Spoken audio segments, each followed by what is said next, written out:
Hey everyone, Nick here again, back to talk about The Walking Dead.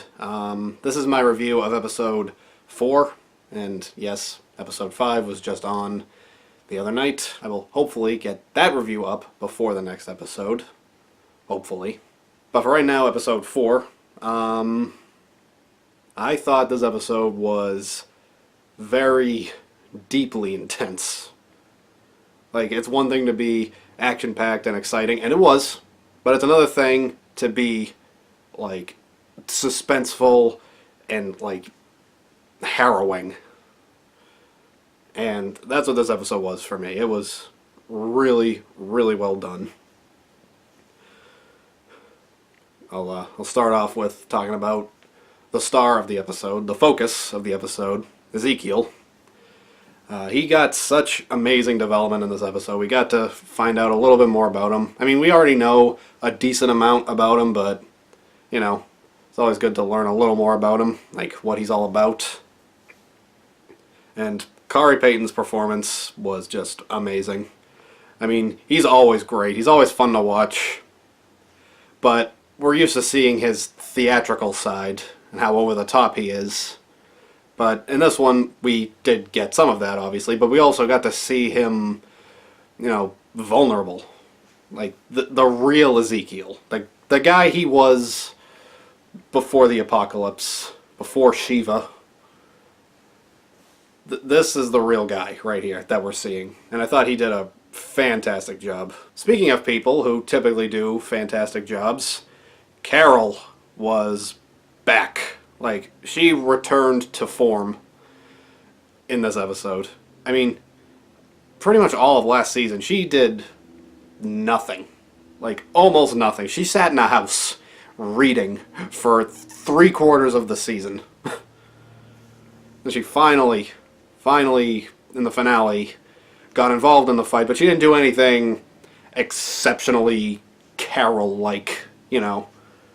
Like, when she blew up Terminus, or when she single-handedly slaughtered the wolves. This had a lot of Carol moments. The kind of things she's known for. I mean, hiding in the ceiling, shooting down, killing all those guys, that's Carol. That's the Carol we've gotten to know and love. That's the Carol everybody loves.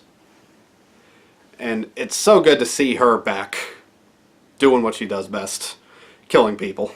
And someone else that really stood out in this episode, if you saw my reaction, you probably know where this is going. My man Jerry. He went, like Chris Hardwick said, full beast mode! And he really did. It was so amazing. He turned into, like, the berserker in that. He was just so... It was so cool to watch, but for me, there's a little bit more to it than that. Think about Jerry, what we've seen of him so far. He is just the coolest, most laid-back, most chill guy in the apocalypse.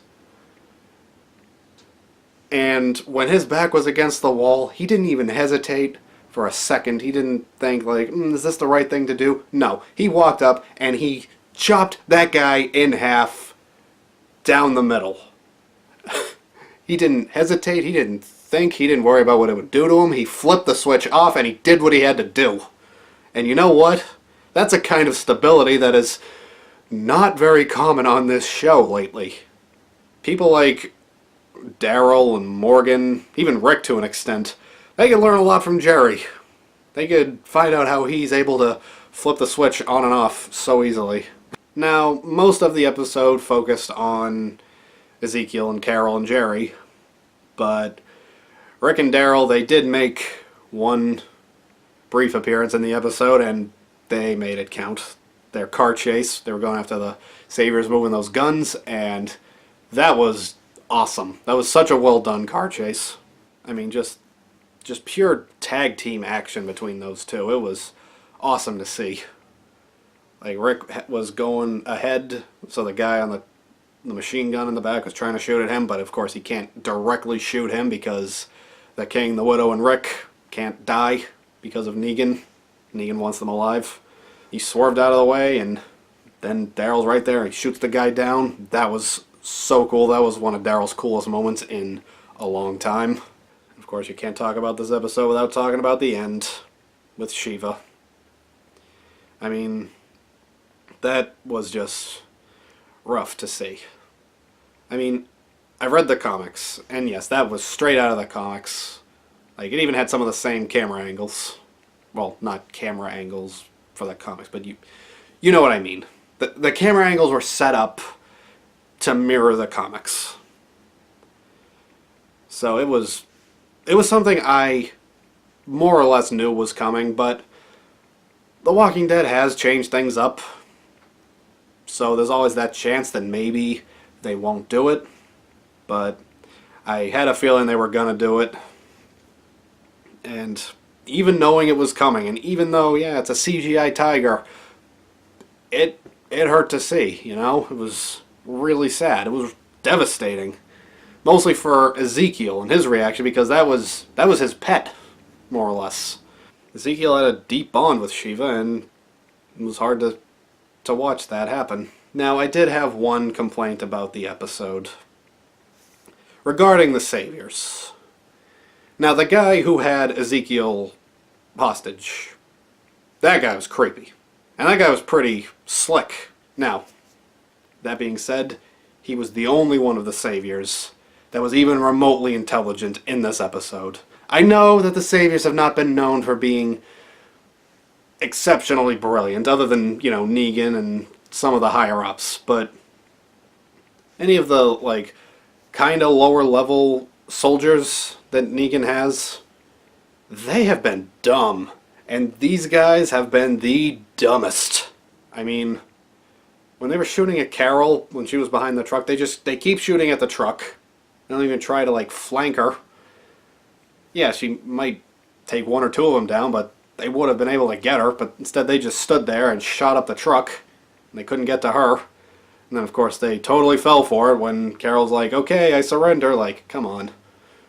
I mean, I'm glad they didn't, but from a tactical perspective, it probably would have been smart for them to shoot Carol once she stood up with her hands up.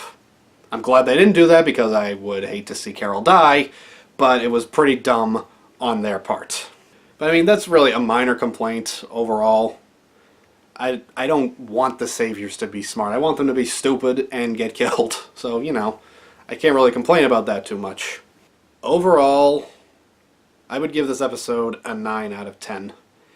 Because it was the most emotional episode of the season, with Shiva's death and Ezekiel being a broken man by the end of it. And after the Season 7 finale, Scott Gimple said that the first 4 episodes of Season 8 would be very action-oriented and they'd be extremely intense. He lived up to his promise. The first 4 episodes were amazing, and I will get to my thoughts on Episode 5 in my next review.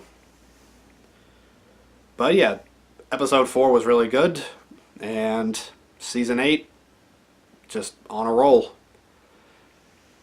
And I'm really looking forward to what's coming next, and I will talk to you next time.